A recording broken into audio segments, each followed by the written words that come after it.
It has been more than 30 years since the Divine Mother first appeared in my dream.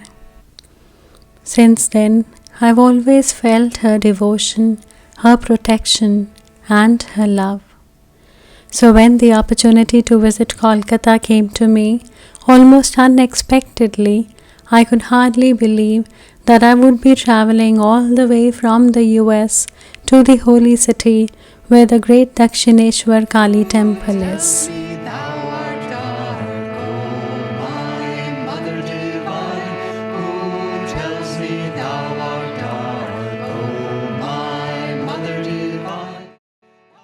Once in Kolkata, my family and I set out for the temple.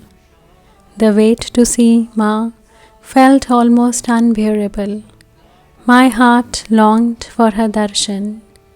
We arrived in the afternoon just before the temple was to reopen. The queues had already formed, and it wasn't very crowded, perhaps because it was a Wednesday afternoon. There were many queues for darshan, and incidentally we stood in the longest queue. It was only later that we learned that it was the very one that leads to the best darshan of Ma from the front, directly into her gaze, rather than from the side. And before I knew it, there I was, standing before the idol of Ma Bhavatarini, my Divine Mother. Tears flowed instantly. I sobbed like a child, as if I was being reunited with her embrace after lifetimes. In that moment, time stood still. People moved before and behind me, but I remained frozen, standing before the Garbhagriha, which is the inner sanctum, surrendering my life at her feet. Afterwards, I sat quietly in the corridor before the sanctum, my eyes closed, still drenched in divine nectar. The experience was beyond words. It's hard to describe. In those moments, it felt as if nothing else in the world existed, only the love between a child and the Divine Mother. The temple is spread over 20 acres and is dedicated to Ma Kali in the form of Ma Bhavatarini, the aspect of the Divine Mother who liberates devotees from the ocean of existence. So while Goddess Kali is the universal Divine Mother, Bhavatarini represents a specific form which grants liberation or moksha and removes obstacles from the devotee's spiritual path. The temple also has 12 shrines dedicated to the various aspects of Lord Shiva along the river front, a temple of Radha Krishna, and a bathing ghat on the river Ganges. There is also a room dedicated to Sri Ramakrishna Paramahansa and Ma Sarada Devi. Ramakrishna stayed in this room for the last 14 years of his life, and it also has a display of several articles used by him. This temple has a divine origin. It was built by Rani Rashmoni, a zamindar and a great devotee of Ma. In 1847, she had prepared to go on a long pilgrimage to Kashi, also known as Varanasi or Banaras.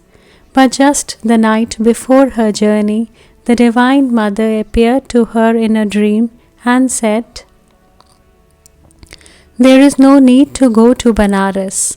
Build a temple for me on the banks of the Ganges, install my image there, and I shall manifest and accept worship in that place."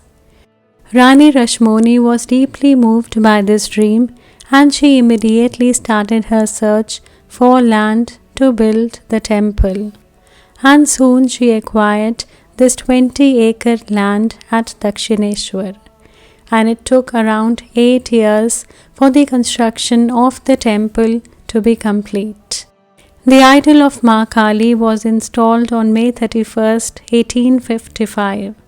Rani Rashmoni appointed Ram Kumar Chattopadhyay as the head priest of the temple. And after his passing, his younger brother Gadadhar, who was later known to the world as Sri Ramakrishna Paramahansa, became the head priest. Rani Rashmoni ensured that this temple would remain open to all devotees regardless of caste or creed, something which was rare for those times. And in this way, her intense devotion, guided by the vision of Goddess Kali herself, was fulfilled. And Dakshineshwar temple continues to welcome all seekers of the divine beyond the barriers of caste or religion. Sri Ramakrishna's devotion to Ma Kali was unparalleled. So deep was his love that the stone idol of Goddess Kali would often take on a living form and converse with Ramakrishna. To him, she was not just an idol.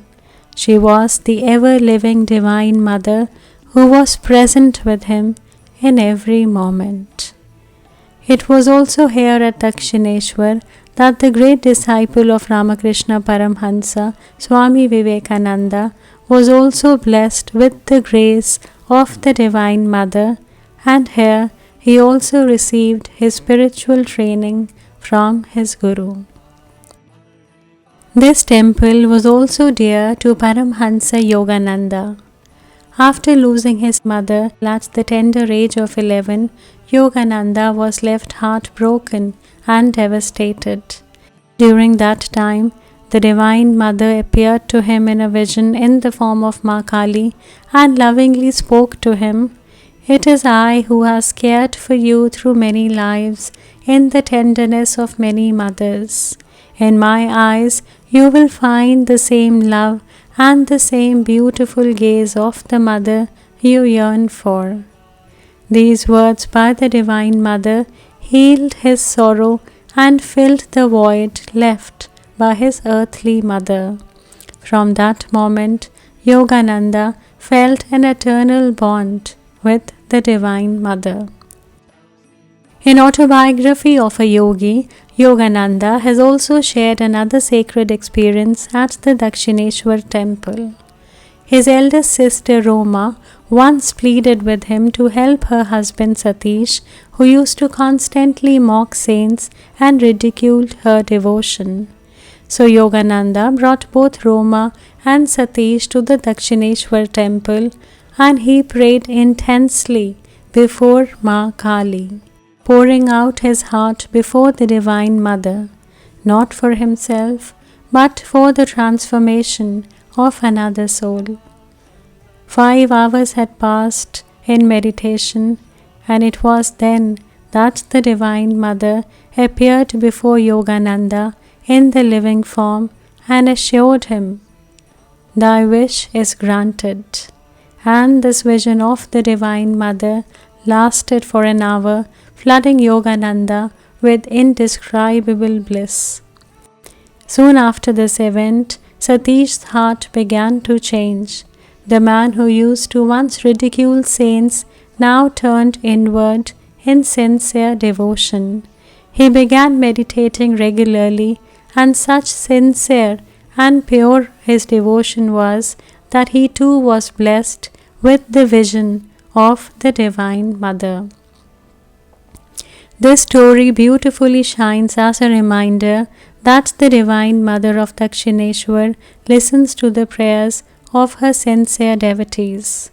No plea that comes from the heart goes unheard. Even the most doubting soul can be touched and uplifted by her boundless grace and love. If you plan to make a visit here, reaching here is quite simple. You can take a cab or the metro. Dakshineshwar metro station is the nearest stop. From there, a long skywalk filled with small shops selling puja items and handicrafts leads directly to the temple gates. And as you enter the temple, you will be greeted by a large picture of Sri Ramakrishna Paramahansa with his famous saying, Jitne mat, utne pat, meaning, as many faiths, so many paths. His words remind us that all religions, all beliefs, and all paths ultimately lead to the same God. Inside the compound, there is also a grand statue of Swami Vivekananda and beautiful murals of Rani Rashmoni, Sri Ramakrishna Paramahansa, and Ma Sarada Devi adorn the outer walls. Do remember that photography is not allowed inside the temple premises. Phones, cameras, and large bags must be deposited at the counters. And outside the temple gates, you'll also find many shops selling sweets, prasads, and offerings, as well as a food court where visitors can eat after their darshan. So this was my sacred visit to the Dakshineshwar temple. A visit not just through the grand courtyards and shrines, but through the living presence of the Divine Mother herself. Every corner of this temple carries the vibrations of saints, sages, and countless devotees whose prayers still echo here. And standing before the Divine Mother at Dakshineshwar, I felt what so many devotees have felt, that she is not a distant goddess, but the ever-living and the ever-loving Divine Mother. If you ever visit Kolkata, make sure you come to the Dakshineshwar temple and seek her blessings. Namaste.